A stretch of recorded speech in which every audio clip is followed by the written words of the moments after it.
Tonight on KGW News, from graffiti to smashed windows, vandals make a mess of a sacred space. It inspired a great sense of shock, sadness, and anger in the congregation. Plus, temperatures reach triple digits again. The new records shattered. And it's not just a Portland problem. The street racing surged across the country with deadly consequences. But first, remembering the grocery store employee who put his life on the line to save others. He's going to be hard to replace. Your news starts now. Thanks for joining us. I'm David Malko. And I'm Laurel Porter. We are hearing the stories tonight of the employees and customers who jumped in to help as a gunman opened fire inside a Safeway store in Bend. Alma McCarty joins us in the newsroom. And Alma, we also learned both the men who died were veterans. That includes 66-year-old Donald Surratt Jr. His friends and family say they weren't surprised to hear of his bravery. They believe his instincts kicked in and he did what he could to save others. And I'm not surprised that he stood up and tried to take on the gunman. I am surprised that he's dead. The death of Donald Surratt Jr. leaves behind a big hole at the Disabled American Veterans Organization in Bend. He's going to be hard to replace. Surratt, who was a combat engineer, was serving as treasurer of the organization. There's so many things to say about Don. He was very sociable and very interesting person to talk to. And he always had an answer for everything.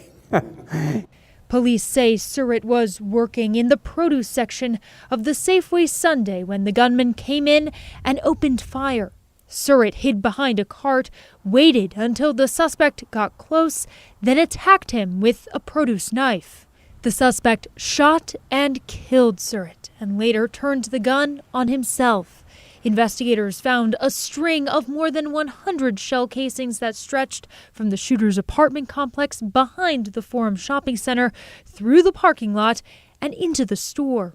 In a vigil Monday night, community members expressed their disbelief. You feel, I think, confused and, of course, sad, but I think, like everyone, we don't want this to happen in our town.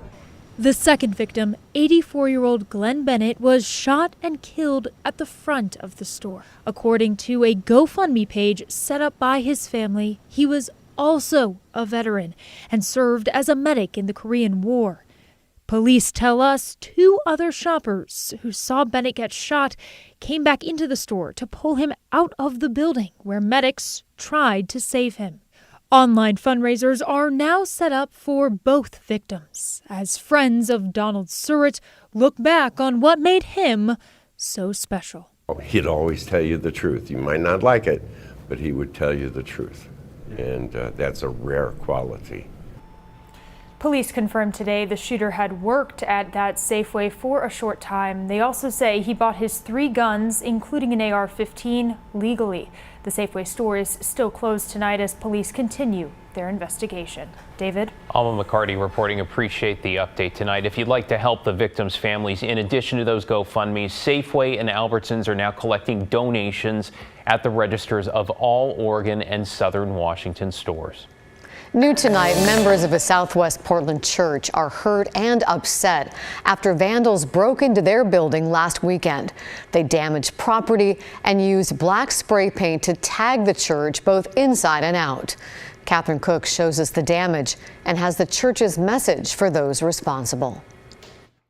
It's deeply upsetting and a range of sadness and anger. At St. Andrew's Presbyterian Church in Southwest Portland, nothing about this vandalism makes sense to Pastor Sarah Sanderson Doughty. It just hurts. There's a sense of insecurity, fear, because this is a safe space that has been breached. It happened late Saturday night. Vandals broke in through a couple of windows. They used black spray paint to tag dozens of walls. We did some spray painting in the nursery. From Sunday school rooms to the elevator. They use this tag quite a bit, and they also wrote much more vulgar things we won't show. But they covered it over because kids are here. Besides the graffiti, Pastor Sarah says the vandals broke several mugs that church members had made. Just smashed them and then spray painted on other ones. They found broken pottery littered among smashed apples taken from the preschoolers' fridge. And speaking of kids, Pastor Sarah says the child care wing reeked of marijuana. And we found an apple that had been used as a smoking device sitting in the middle of one of the tables in the children's classroom. Sarah says it's unclear how much the damage will cost them to fix or what exactly insurance will cover. She's hoping for help cleaning up the graffiti, and she's grateful for donations community members have already shared. She also wonders if those responsible for all of this are hurting. For that reason, she offers this measure of grace. We forgive you. We don't wish any harm to you. We want you to know that we are a community that, though we've been hurt, will respond in love. On Saturday, September 10th at 8 p.m., the church will hold a candlelight vigil here in their courtyard. That will mark exactly 2 weeks since the break-in. They're planning a night of prayer for healing and forgiveness, and the public is welcome. In Southwest Portland, Catherine Cook, KGW News. Well, do not count summer out just yet. Temperatures today broke new records, and that meant taking advantage of the fountains or hitting the water on a paddleboard or staying hydrated on the tennis courts. You notice the theme here. Let's bring in Chief Meteorologist Matt Zaffino. Matt, we hit triple digits today. Wow. What about tomorrow? We did. We'll cool off a bit tomorrow, but I tell you what, man, there's so many ways to break down the hot weather we've had this summer, and it all comes out to just hot. Hey, we're still at 83 degrees right now at 11:06 at night, and that's above our average high temperature for the state. But set a new record today when we hit 100. It was about 6 o'clock when we did that. The old record was 98, so we eclipsed it by 2 degrees. That was back in 1987. But it's interesting if you dig deeper into the numbers here, because this ties 3 other years for our record 5th 100-degree day of the year. And the last time was just last year, 2021, also happened in 1941 and in 1977. Interestingly enough, too, it also is the 4th latest occurrence in the year of a 100-degree day. The latest ever was September 5th. Again, that was quite a while ago, too, but it doesn't happen much later than this in Portland to reach 100 degrees, but we did it today. Also, days above 95. We're only 1 shy of the record for that. The average is only 4. If you look at 90-degree days, we're in 3rd place for that. We've also had one of our warmest nights ever as well earlier this month when we only bottomed out at 73 on the 18th of August. So we get some slight cooling tomorrow in the 90s. Low 90s for the next couple of days, but cooler over the weekend. Coming up, more on the Labor Day weekend, and I've got a super typhoon to show you, too. Back to you. A lot to look forward to. Thank you, Matt. To get you caught up on tonight's other headlines, there are new developments following the search of former President Trump's private home. The Justice Department says it uncovered efforts to obstruct the investigation.